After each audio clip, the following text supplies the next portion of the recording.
Welcome to Founders Unplugged, hosted by Greg McCallum. Long-form, honest conversations with founders and entrepreneurs from around the world.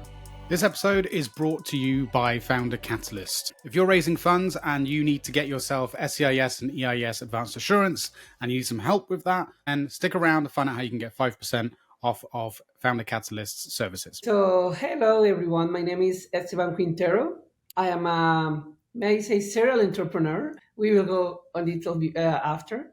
But, I am from Colombia originally, but I've been to more than 49 countries in the past 10 years. So for me, traveling is one of my passions.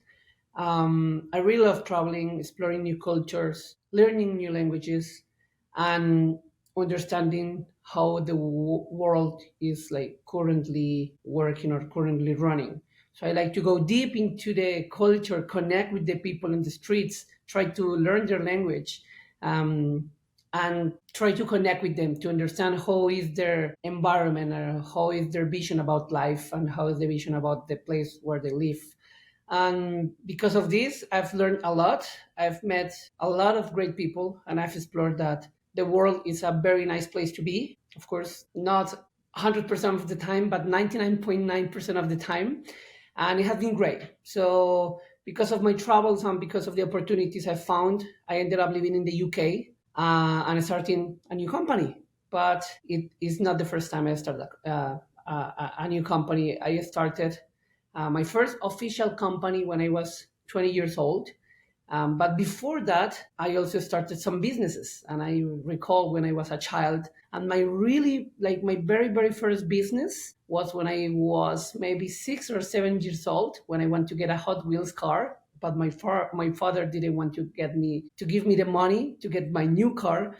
And I needed to start thinking like, hey, how can I make money to get my new car? And I started selling my old toys to my friends in the school to collect money to get my new car. And maybe because of my father, because he wanted to teach me something in life, I started to think as a businessman, like, hey, how can I get money and how can I get the results I want to have on my side? And after that, that is how the story starts.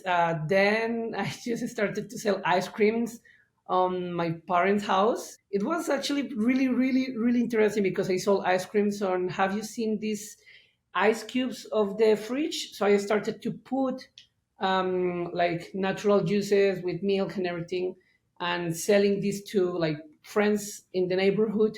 And the price was 10 pences per ice cream. So it was nothing. Well, the business went really well that then I found a provider in a factory and I was selling 100 ice creams per week, something like that. I went out to parks and everything to sell. So it was really good. That was my second business. And then I entered university and I started to sell electronic cards for students because I am an electrical and electronics engineer. And I started selling these devices. I imported it from India to Colombia. And I started to sell it. And it was really good. That money I got helped me to go on dates, to get, money when you are in the university just to get wrong. I don't know. But then I wanted to sell something that was used by everyone. So by then, smartphones were something that everyone wanted to have and that everyone were switching from, from future devices with only some keys and a small screen to smartphones. So I decided to sell smartphones and I started my official first company. And I say official because I was registering it to, the company's house of Colombia. And people started to buy smartphones really, really fast. I was selling for me and from my point of view, 200 smartphones per week is a lot. It's a really, really good amount of phones. And I started to hire people and I got 10 employees in the first year. And we got more than 1 million money in revenue for the first year, $1 million in revenue. So it was really good. The company is still running, it's 8 years now, but it was not enough for me. So I wanted to try again. And I started with some friends I started a software development company. And in the software development company, I learned how to manage a high-end team, like a very professional team, how to use tools, management tools, and everything. And yeah, so we were building several apps, really cool apps. By then, I was like 23, 24 years old, and I really liked it to party. So the first application was a platform to get tickets for parties, for raves. So it was a rave platform. But then the pandemic hits, and we had to close like this company and these apps. And well, after that, I just moved to Estonia. So after the pandemic like was open again, like was like with more freedom to travel, I decided to move to Estonia, start another company. This time an investment company, like a crowdfunding platform with tokens and with crypto. But again, with some like errors, may I say, that I didn't put enough attention in the beginning. I had to close the company because of the legal problems. And yes, and this is like another try I'm doing. So this time I found an opportunity in the UK. I opened a new company. I'm building a financial platform, a financial infrastructure provider, and I'm trying again. So I really love to try to create something new. My mind is really creative. So when I go to a country, when I am in an environment and I found a problem myself, I start thinking how to solve it. I don't know if some people wait for the solution, but I'm the one like, hey, is there a solution? There is not. I'm like, hey, how can I find this opportunity and make something huge from this? So right now I am building a payment system that is connecting new payment rails. So basically, if you go to emerging countries, they are becoming cashless. And here in Brazil, where I am now, the idea was born. 2 years ago, I came and I wasn't able to pay for food on the beach because the lady who was selling the food didn't take any card, like no Visa, no Mastercard, no Mastercard. She didn't have the POS, the device that accepts payments with cards, payment for cards, and because the society is like becoming cashless, she didn't have enough money to give you back. So basically, I wasn't able to get food, and that really made me mad. I don't know you, but if I don't get my food, I am really, really mad. Yes. So that really annoyed me. And I started to think like, hey, what can I do in order to solve this problem? And then I was traveling to Vietnam as well. And the same problem happened to me. So I don't know if to say this, but I get my nails because I like to take care of my nails.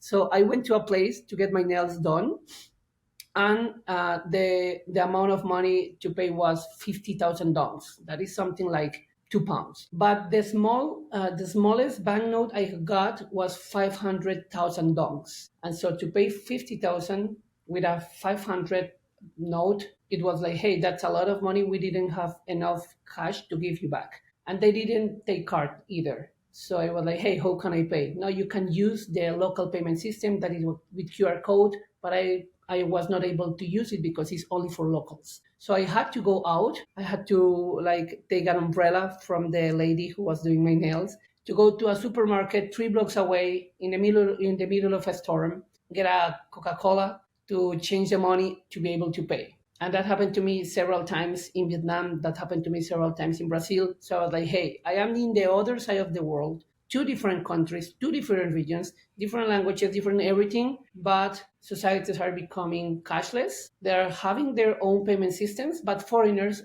are not able to use it. And basically, I found the opportunity, and that is what I'm building now. So I'm building abroad. That is a payment company that is allowing foreigners to pay like locals when the card is not an option, and in societies that are becoming cashless. Basically, that is a super brief summary in my, like, may I say, professional life for the last 20 years. I'm 28 now. But yes, but in the middle of that is like, of course, personal life, personal experiences, illness, fights, relationships, travels, problems, everything has happened as well. So Life. yeah. That's a bit. Fantastic introduction, man. That's taken me on a journey already. And it's great to have you here. We spoke a while back now, and so you're finally here and we get a chance to speak. So thank you, man. Wow, you've done a lot. And it's awesome. It's it's so inspiring, and it's like so motivating just hearing you say what you've said. Like, it makes me think back to my childhood, my attempts at at my businesses when I was a kid and at school and stuff like that too, and all the stupid ideas I Yeah, had, and still have, to be honest, as a founder. But yeah, it's amazing. But I've got some important questions to ask immediately. The first one is you just said you were. I've got a ton, but the first very important one I need to ask is you said that you've been to like 49 different countries or something like that.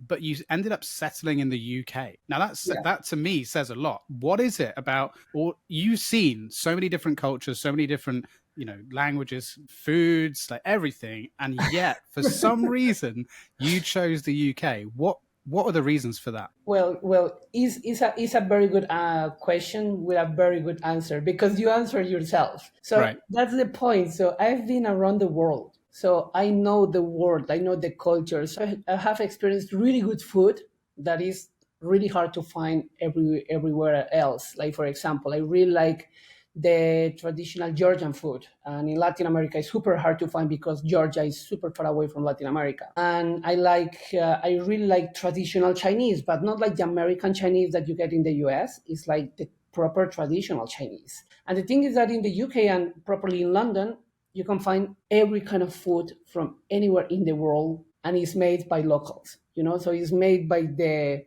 people who immigrate from their countries to London, and they are selling the same food that I've found in their countries. And also the kind of like the multicultural, yes, and the kind of people that is in the UK and in London is the kind of thing that really appeals to me. Like the amount of people you can meet from so many different cultures is a really appealing point. And also, like the language barrier is not there. So it's different to move to China, where the language is so hard and it takes you a while to learn.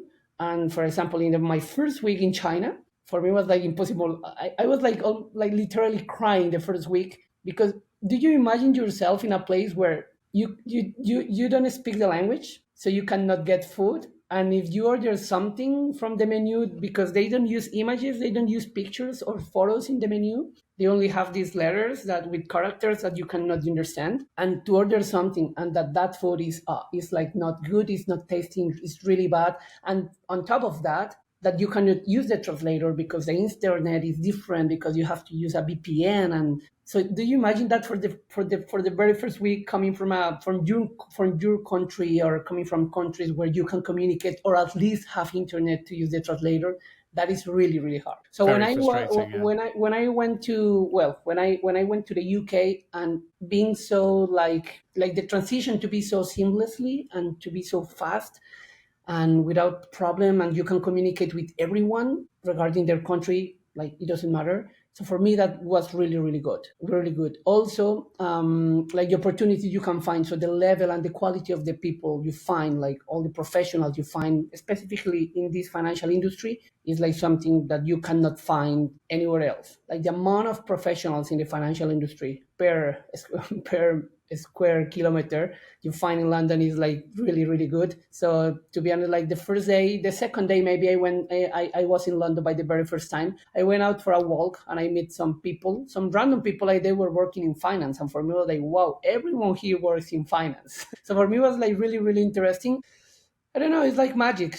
So of course, when you go to the UK, well, not of course, but for me, when I went to the UK, I landed in London, but then I went to explore more places like Manchester, like Liverpool, like Birmingham, more places that are really, really beautiful, really, really nice, and that are different to any other places in the world. And also, I think that, and I want to highlight that as well, like in the past, the crown was really, really strong. That, I don't know, like this is something about the good name of the country as well. Like the owner, may I say, like it's totally different to say, hey, I started a business from, I don't know, from Bogota in Colombia than that from London in the UK, right? So when you go to another country, when you, for example, I was living in Estonia, when I go to Dubai or when I go to Singapore, it's different to say, hey, I have a business from, I don't know, from Ecuador or from another country, from Peru or from Colombia, than to say from London, right? From the UK, because it's a global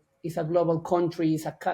London is the capital of the world, so it's different to present yourself. Hi, a friendly reminder to share this episode with your network, like, and subscribe. And if you are feeling really supportive, please consider reviewing the show on the podcast platform of your choice. It all really helps support what we do. Thank you. Now back to the show. Like being based in London, that being based somewhere else. It's one of the benefits of colonialism. Everyone knows your name. Yeah, exactly. Yeah. Well, I mean, that's a very complimentary thing to say about my home country, and I appreciate it. And I absolutely agree with everything you said. Like, have you been to Oxford before? Yeah. I really, really like that. And is this thing like everyone who goes to Oxford is like, hey, Oxford or Cambridge? So I don't know which one do you prefer. Yeah, well, I'm from Oxford, so Okay, originally I'm from Oxford, yeah, so I have to say Oxford. But Cambridge is also absolutely beautiful, but Oxford's better. Everybody knows that. Even people from Cambridge know that. They just don't want to admit it.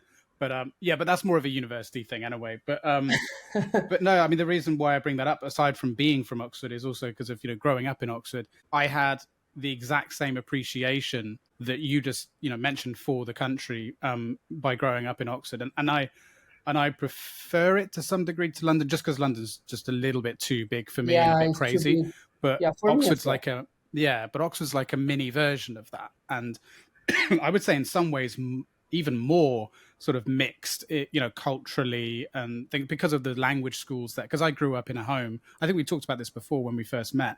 I grew up in a home with an Irish father, a French mother, and we had at least 5 foreign students living with us at all times. So the dinner table was massive. It was constantly people cooking from different countries. And that was also what the city centre was like too. You would walk down the street and you would hear languages from all over the world because of people would be studying, coming here, to learn the language. And, and obviously the Oxford language schools are some of the most well-known in the world. And, so yeah, everything you just said there is like exactly the reason why I love this country too. It's that mixed nature of it, and it's brilliant. So thank you for choosing the UK and for choosing to build your business here, because if right now especially there's a bit of an exodus happening with people moving their businesses out of the UK.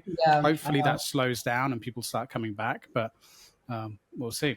Well, right now, like, a lot of things are happening, like now with the new US administration and with the war in Ukraine. Like right now, we are living challenging times, but I like to see the challenging times like the opportunity to grow something, right? Yeah. To see, like, to evaluate what we are doing, how are we doing things, to improve it and to change it. So I know it's super, super easy to say it. It's hard to make it. Because I experienced myself that problem. Like when you're starting a company, raising funds, and the economy is not helping, it's really, really challenging. It's really, really hard. So, but the thing is, I think I've learned, having been a founder for some time, been working with founders now for a really long time.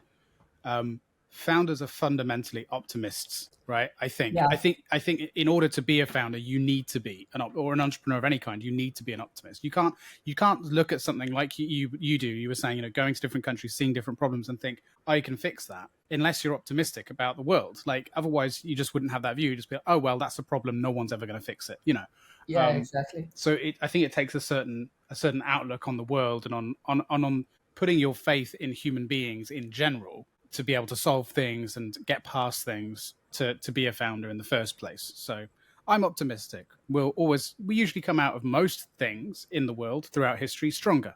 That's generally what we do, isn't it? If you look throughout history, it's not like we've devolved over time. We've evolved. We've got better. We've improved. So unfortunately, there's a lot of tragedy in between, but that's the way it goes, right?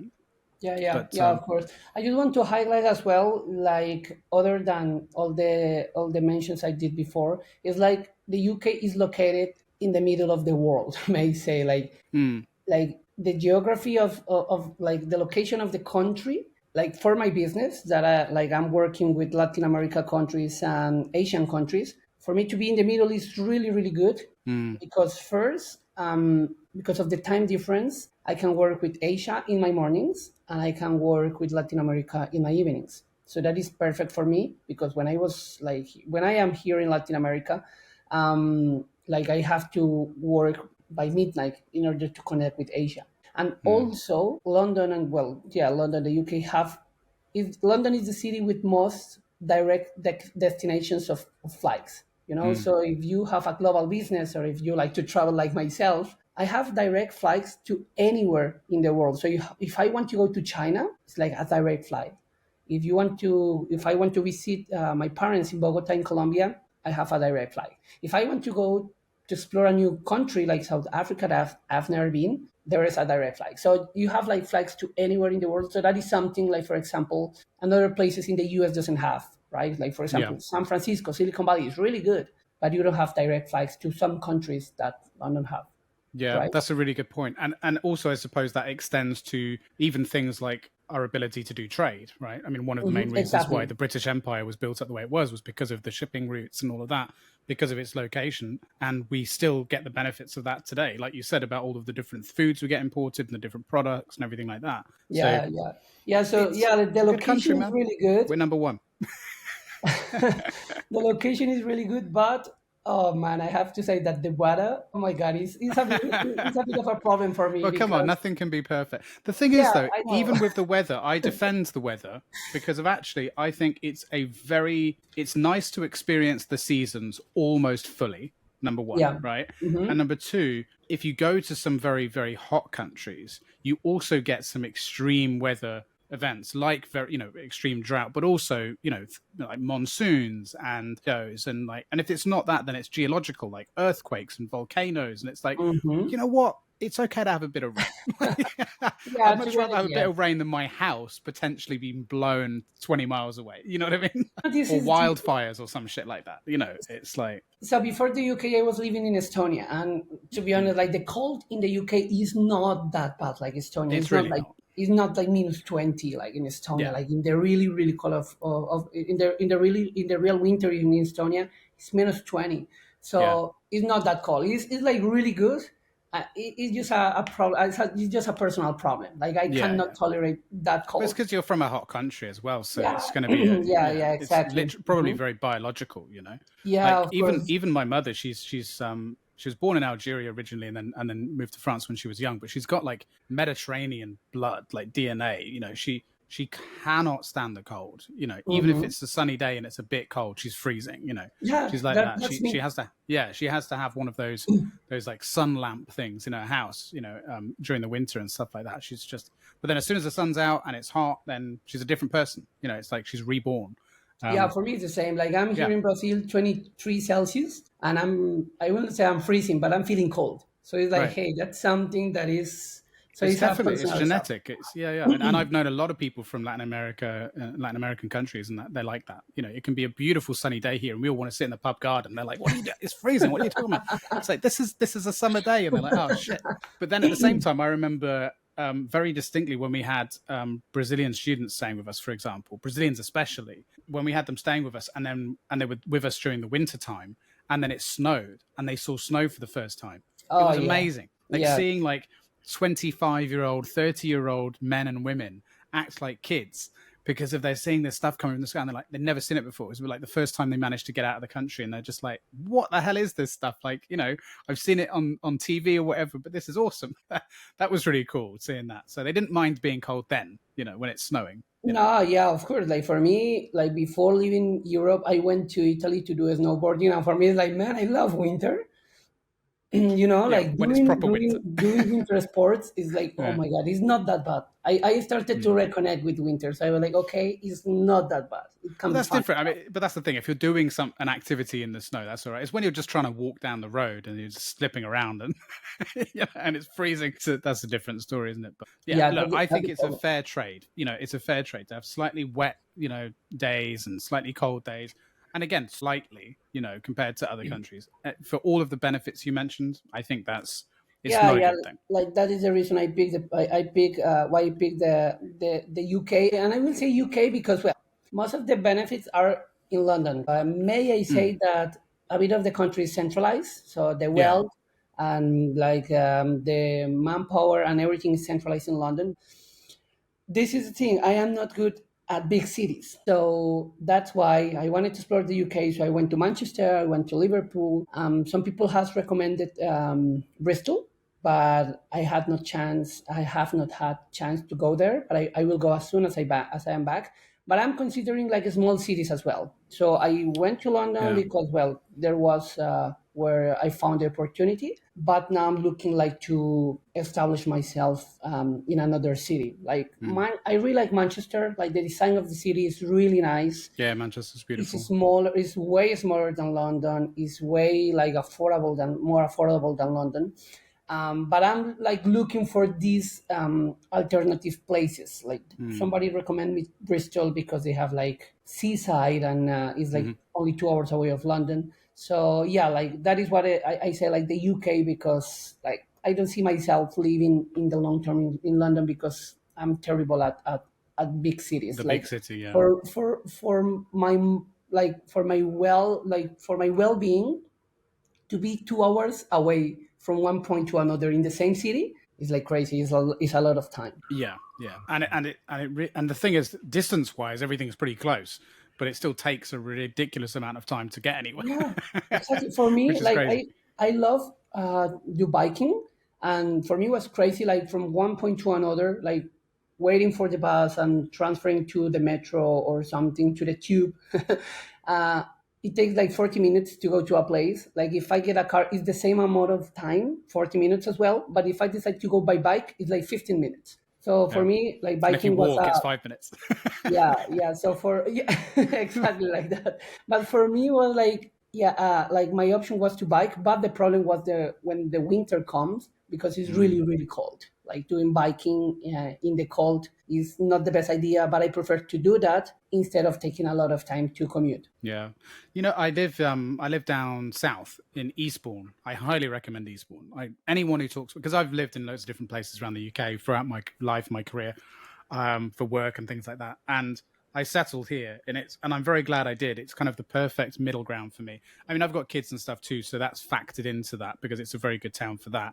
A lot of people call it God's waiting room, because there's a lot of old people that live here. But now, over the last sort of 10 years, a lot of younger people have started moving here too. And it's great because we've got Brighton just down the Brighton's another great place you might enjoy as well.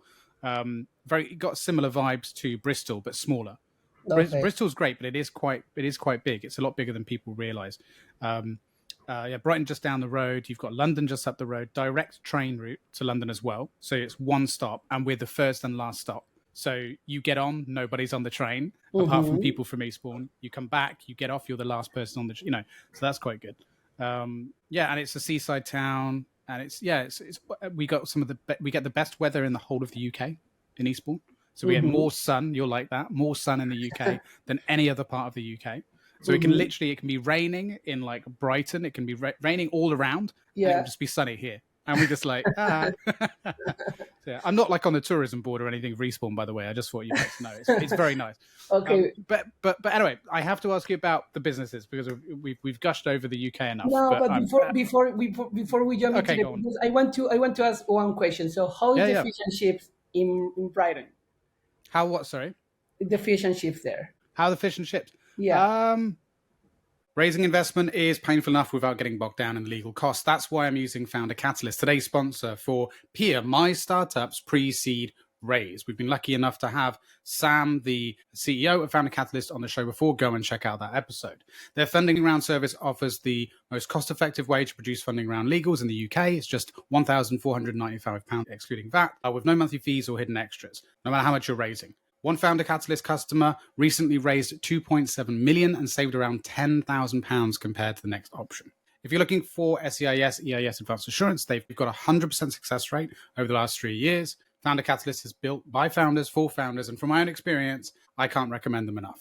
You can scan the QR code on the screen around here somewhere or around there somewhere, I don't know, or use the link in the description for 5% off. Thank you to Founder Catalyst for sponsoring this episode. Now back to it.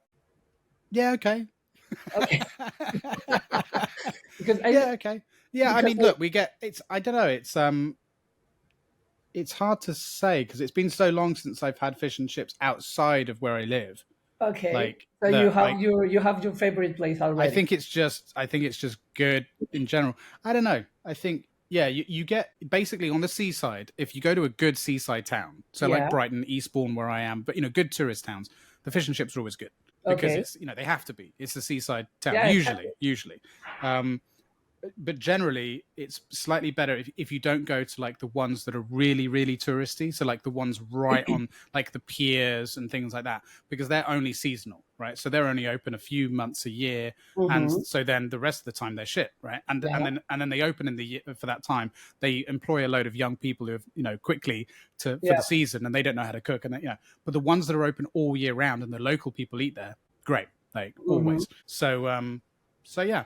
Like, but if you get Yeah. fish and chips inland, it's usually not as good, because I don't know Okay. why, but it's just not. Probably just because of the freshness of the fish, I guess. Yeah. But London Yeah. has good fish and chips because they Yeah. have a good shipping, and all that sort of stuff of fresh Yeah, fish. yeah, because that is one of the few reasons I wanted to go there, because in the UK you guys really know how to do it. Like, I really like fish and chips. I really like fish. So I went to Iceland, and I was like the closest I've been before, like going to London, the closest like opportunity I found to try a proper fish and chips. So I went to this place in Reykjavik, and it was like 27 pounds, something like that. And it was like really small. It was like finger size. It was like three pieces, finger size. I was like, hey, come on, this is not the proper fish and chips.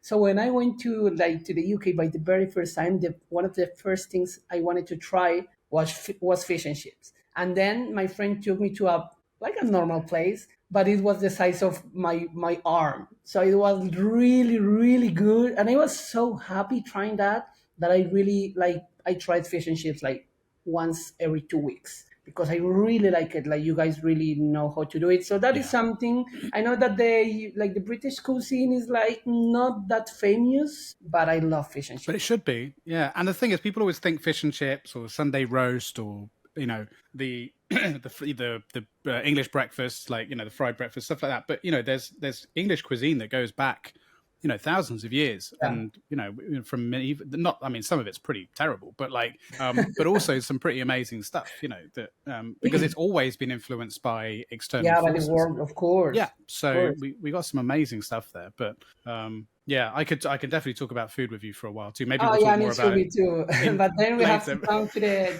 business side. Yeah, but Yeah, I love eating as well. yeah, likewise. But okay, so look, let's talk about.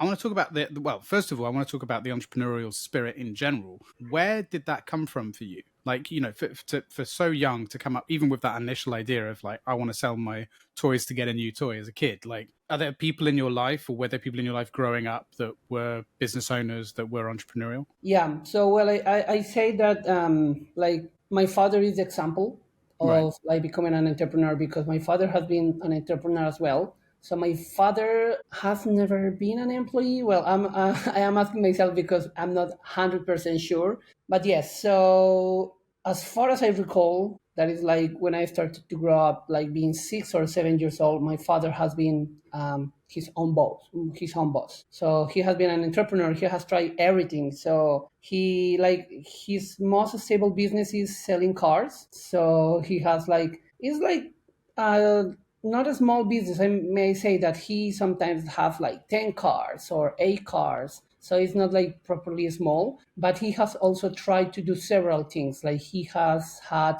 shoes stores, he has had like toys store as well, toys stores, and also he has sold. Have you seen these Christmas lights, like with figures and everything? So Yeah. he had the stores for that, only for Christmas. And also, let me think. So shoes, toys, Christmas lights. What else? And well, and more businesses that I don't recall right now. But my father has tried everything to do in his life, but more like as a businessman, like a seller, may I say. So I grew up like looking at him and my mom, and the two of them working together. And of course, when I was a kid, I was helping them. And also, yeah, he had a factory of kites, like when it's like windy outside and you can fly a kite. Hmm.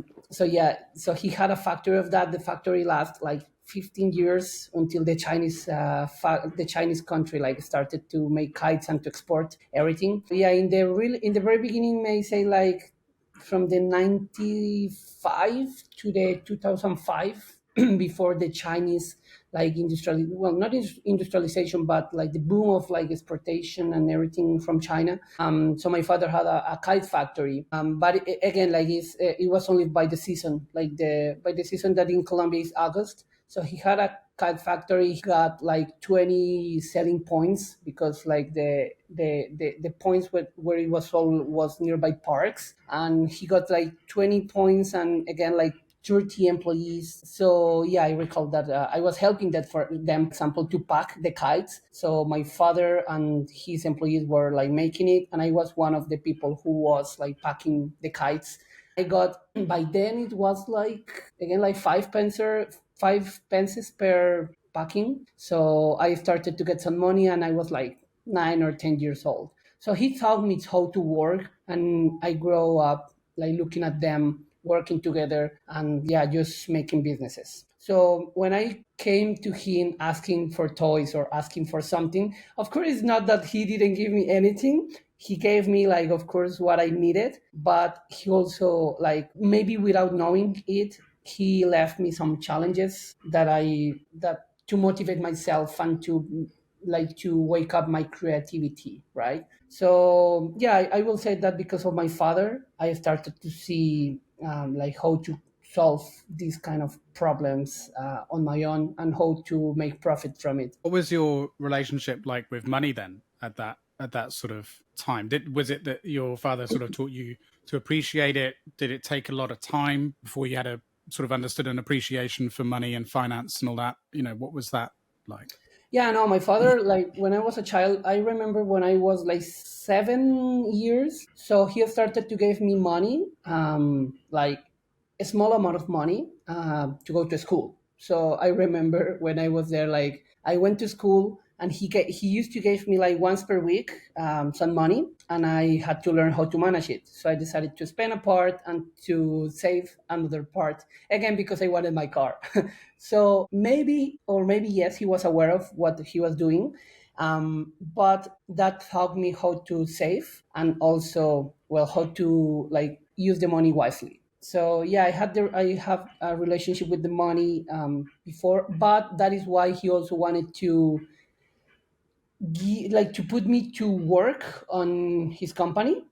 I will not say work because it was not a proper job because I was like 9 years old, but he was looking to teach me how do you have to effort in order to get some money, right? So I had to work like 2 hours or maybe 5 hours every week, I don't remember, and then I got like my payment, and then I appreciate how like working I can make money, right? So yeah, so my father was in charge of that. And right now, like in the beginning, like when you are a kid, you don't understand because my friends got like cars and they got like all the toys they wanted. And I was like, hey, why my father is not the same? But now I realized that he was like teaching me to be like a better person regarding like financial management and business management and everything. It's funny. I think about that quite a lot with my son. Try and teaching him these sort of things as him having an entrepreneur dad and me having an entrepreneur dad too. He did very similar things with me. I went to work with him and stuff like that. And he had a DIY and construction business, building and all that sort of stuff. So I would go with him, to do these different jobs, learn different skills and stuff. Very useful, really, really useful. And just like you learn the appreciation for hard work, the value of money, all that kind of stuff. But then I think about what I do and with my son, and being a tech entrepreneur, you can't exactly get them to come in and Yeah, like exactly. go work a little bit on this code, Like, so Yeah. I've been thinking about this a lot recently. My son's 9 now. I haven't done as much of that with him as I would have liked, to teach him the Hmm. value of money, and also just the hours that we work as entrepreneurs. As it's just crazy, all day, every week, whatever. So to come up with these ideas of like, how can I teach him the value? It's difficult too, to just have Yeah. the time. But I've just been really struggling. Like, what can I do to involve him in some way in the business? To do the same sort of thing, but with a tech, focused business. What could that be? Yeah, yeah, I don't but know. not necessarily has to be like something related to the business itself, but Yeah, just like I suppose. something to make them feel like, for example, I was feeling useful because I saw my mother working, I saw like his employees working, and to be honest, like the thing I was doing was not like the most important thing of the company. It was Of something course. that a 9-year-old kid was able to do, but he decided to put that like on my shoulders, may I say, because it was not like the most complex like task that I will feel frustrated because I was not able to do it, Mm. and it was not like something really complex that I needed a lot to learn how to do it. So I will say that maybe something not really complex. Like, right now, like kids are really, really like, for them it's really easy to take a tablet and to play games or something. So maybe that's something they can do as well. Like just to Yeah. paint, like, hey, can you help me to paint this for a client or something like that? Maybe that works. Yeah. So I might just get yeah, him to but do all of the it's work for my client. challenging. Yeah, yeah. Yeah, but I can imagine. So I have two brothers, and they like, I also want the same for them, like to learn a bit like how to be involved in the business. So for example, my brother, one of my brothers, he was like 8 or 9 years old, and he was really looking forward to be a YouTuber. Like these kids grow up like, oh, I want to be a YouTuber. So I asked him to make some videos like showing the company, and so he did it. And then, for example, I asked another, like my other brother that is 12, like, hey, can you like manage Facebook or something? Because by then they were like involved in social media. Like, hey, which ideas do you have to promote this article? Because in my store we sell earphones, we sell smartphones, we sell like game consoles, and like kids are really good and very creative for that. So I was asking them like, hey, how can we sell this? How can we show this? How do you think it's cool to show this to kids, to parents that want to want to get this for kids? So something like that. You're just asking questions because they see the world different than us. Because we sometimes when we grow up and when we became adults, we have a vision like I will not say limit vision, but we are like inner cube, and kids doesn't have that barrier, right? So sometimes just asking these kind of questions can help you a lot. That's a good idea. I might ask him for some inspiration for Yeah, the business. exactly. Yeah, yeah. Yeah, exactly. You never know. You never know. They have different insights, so Yeah, it's yeah, really cool. and he's a smart kid. I mean, it's amazing how one of the things I did do very early on with him was get him access to a PC and um, you know give him loads of different kinds of softwares to play around with. Right, I'm like his Photoshop, his Blender, his video editing software. His just have fun, just do stuff, just Yeah, learn because I exactly. think if you can learn the international language of some of these sort of software interfaces, their UI, UX elements, then it's so easy to pick up and learn the newest software and something else. What you learn in Photoshop can be transferred over, and you can learn in Canva. What you can learn in Canva can be learned in Unreal Engine, and so on. And he has a ton of fun now creating games and playing around and learning, watching YouTube tutorials, learning how to make things in Blender, Unreal Engine, whatever. And it's like, that's where you need to have that curiosity sort of approach to, I think, to using software to get the most out, especially now with AI. Mm-hmm. Just have that curiosity to try things, make mistakes, and see what happens, right? And just be a bit Yeah, creative. So yeah, totally. yeah, I Yeah, mean, totally. Yeah. Mm-hmm. yeah, it's interesting, man. What? So tell me. Let's go back to that business though. So the consumer electronics business. So this is an online business. Was it a physical store? Yeah, no, no, no. Yeah, it is an online business Right. because by then, so before the pandemic, so I started my business back in 2017, 2016. Right. Well, I was in university by then, and I got a scholarship. Well, not a scholarship, but I got a grant to attend a conference in Malaysia. So I was like, yeah, by then I was 20, yeah, 19, 20. So I wanted to have a phone that by then was really like no one knew that brand before. And I found this brand that was like skyrocketing in Asia, that was like having a lot of sales, that the price was really competitive, really affordable, but really high quality. And again, the phone was not like, it was impossible to find a phone in my country because the brand was only known in Asia, and the brand is Xiaomi, right? So I went to Malaysia and I was able to like get a Xiaomi phone. So I saved money. I got this grant. I got this grant 2 months in advance. Like I was informed about the grant 2 months before traveling there. So I decided to save money by selling these electronic cards And I saved like, it's not that much. It was like £1,000, right? That by then, and coming from like an emerging country like Colombia, where the inflation is like kicking really hard, it was a lot of money for me. So I saved £1,000, and I was able to go to Malaysia, attend a conference, represent my university, and also go to a shopping mall and get phones. If you are enjoying this episode and want to support the show, please like, subscribe with notifications turned on, and let us know your thoughts and opinions in the comments below. This lets YouTube know we are doing something right. Back to the show. So I got a phone for me, one phone, and I got four more in my pack, in my luggage. So when I went back to Colombia, I decided to sell the phones on Facebook, and I put the ad on Facebook, and I sold four phones in one day. So I was like, oh my god, four phones in one day. I make like 30% profit. So I got now like 1,000, not 1,000 because I left one phone for myself, but I got like 1,100. So each piece cost like 200, and I got 300. So I was like, okay, that's something good. So how can I find a provider, or how can I fund this to make a business? So I decided to reinvest the money. I found a provider on Alibaba that was like another platform like that was like by then was like establishing the global businesses of like trading. So I found a provider, but to trust someone that you only met online, by then it was not that easy. So, but I decided to trust. I decided to jump, and I ordered another five phones online. And again, the phones arrived, and then again, it was sold in one day. So I found something that was like that the people need, and that other like stores were not solving. And I found this brand because, well, I was studying engineering, and I was very curious about like specs, and I wanted to find like the best performance without compromising the price to be really high. So I found this brand, and I noticed that a lot of students, engineering students, and a lot of like very tech savvy people wanted this product.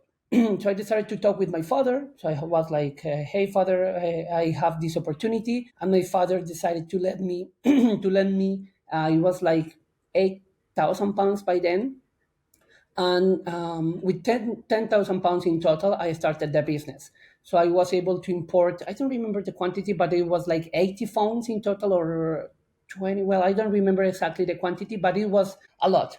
And again, we sold it in less than a month. And then we started to reinvest the profit. And in the first year, it is really really hard to believe, but we sold more than $1 million, starting with 10,000 like pounds, because again we were selling like 200 phones per week, and we were able, as we were the only like store selling first online, and the only store selling that brand, we were able to increase the profit to 50% and to more, and to reinvest, and it was like that. So I decided to hire more people because the sales were going out of control. So I decided to hire my neighbors. So the first employee was my mom. I was like, "Hey, mom, I need help with this." And she was like, "Okay, I don't know how to handle a computer, but if you teach me, I will help you." And we were able to do it. And yeah, we started to sell a lot. And then I already had my online store and everything, so we started to sell a lot, and I started to hire people, and well, it was really really good. I mean, it's like one of the first examples of drop shipping, basically, right? But just done a little bit more, I don't know, legitimately, I would say, than a lot of these other drop shipping types of things, because you found something that people actually need, as opposed to just a ton of crap that people already buy, but from different places. Yeah, Right. yeah, exactly. And think about this. Like before, like in Colombia we don't have Amazon. We have Mercado Libre, that is like the Amazon of Latin America. Right. And But this, still now, or was it just like yeah, that then? yeah. Still, we don't have Amazon. Like Oh, Amazon really? is, yeah, Okay. it's only in like, I will say, developed countries. Is like in the US, the UK, some countries in Europe, and Brazil and Mexico, and that's it. But we have Mercado Libre. That Mercado Libre is like one of the largest, well, the largest e-commerce in Latin America. And by then, they were like experiencing like some problems on their logistics and everything. And I was able 24 hours deliveries. So in Mercado Libre, the Amazon of Latin America, all the sellers handle sales like in 3 to 4 deliveries in between 3 to 5 days, and I was handling deliveries in less than 24 hours. So it was like a no-brainer for clients. Like, hey, to get this phone that is only possible to find in Asia and to have it in less than 24 hours. So they didn't care about if it was like 50% or 60% more than in the Chinese website, because they wanted the phone now. So Yeah. that is why we were able to like take sometimes like 60% or 70% on profit, right? Mm. Because like this, like we were able to handle and to offer the product that everyone was looking for, and we were able to like deliver it really really fast. So instead of like waiting for a month, because AliExpress was again still like launching by then, and they were like giving free shipping, and it was really cheap, but it took like 1 or 2 months to be delivered, compared with like, hey, delivered to your house in less than 24 hours, right? Mm. But that was something like that really helped us. And then I started to import another brand. So as Xiaomi growed, like of course the competition growed. So after 2 years selling Xiaomi, the sales, like the profit decreased. So because of course, like, more sellers comes and the price starts to like, you start to compete with prices. And now like after 2 years, the profit was like less than 5%. So it was like not making a lot of sense for us. So I found another brand in China as well, Realme, that is, well, it's an Indian brand. And we started to sell Realme back in 2019. I said, yeah, like 2 years after I started the company, and it was the same. So we stopped selling Xiaomi because Xiaomi was too big for us, right? And like by then, and I started to sell Realme. That was another brand to compete with Xiaomi. And then when Realme was again big, we went for another brand. For example, right now we are distributing Red Magic, that is a gaming phone, like designed for gamers. And yeah, that is the brand we are pushing right now. And now I expand the portfolio and the catalog to sell speakers. We also sell earphones. We sell accessories. So I was able to expand the portfolio and also sell computers as well. So I was able, as the company got like good money, I was able to also test some new verticals of products, like to sell other stuff. I mean, one thing that stands out to me is maybe a good lesson to learn from what you've done here is that the importance of the market research, I guess, that you're putting into to really understand where the gap in the market is, right? So understand, like you said, that you wanted to for different reasons initially, but still find something that was high performance but good price point, all this kind of stuff, and that people really wanted but couldn't get their hands on. Da, da, da. So just understanding what that is and really identifying what that potential trend was, taking a bit of a gamble. There's always a bit of a gamble there, taking a Yeah, bit of a gamble always. and doing Hmm. it. But the important bit, I think, is that initial hard work of and then apparently, like you said, continuing to do that. So okay, now this brand is too popular. We need to pivot. Let's find there's another one. Presumably, you were probably also keeping an eye on these other brands Of as course, well. So, I totally. mean, that's the thing I think that people, especially like if we talk about drop shipping, which is like the closest thing to it, which is, everyone's talking about on YouTube and stuff as where to get rich quick and all this crap. Like it loses that nuance of a good business that can be profitable. You need to put in that initial bit of research to really Yeah, of understand course. what people want.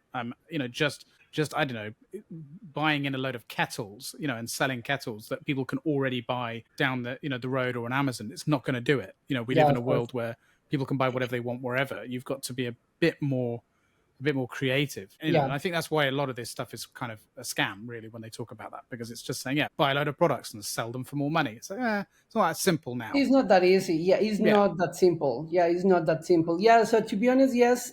So it really helped that I knew about the industry. So I was aware Mm, that the phone was really good quality, because like if you don't know enough about the quality, about the reputation, about everything, so you can get bad products. And if you yeah. got bad products, you will never like increase and grow in sales, right? So you need to know your industry, you need to know the market, you need to be aware, as you say, like you need to measure the market trends and the needs, because then you will find your feet in the industry you want to tackle, right? And you might be able to start predicting them to a degree too. Like, it's like you say, if you can see an emerging trend happening over here and you've seen over time that it continually becomes popular over there, then you can start making some predictions. But that only comes Mhm. with research and sort of spending the Yeah. time, right? Yeah, of course. Yeah, like by then I was working again. Like I was working with Chinese people, so I used to be awake like until 4 in the morning because, well,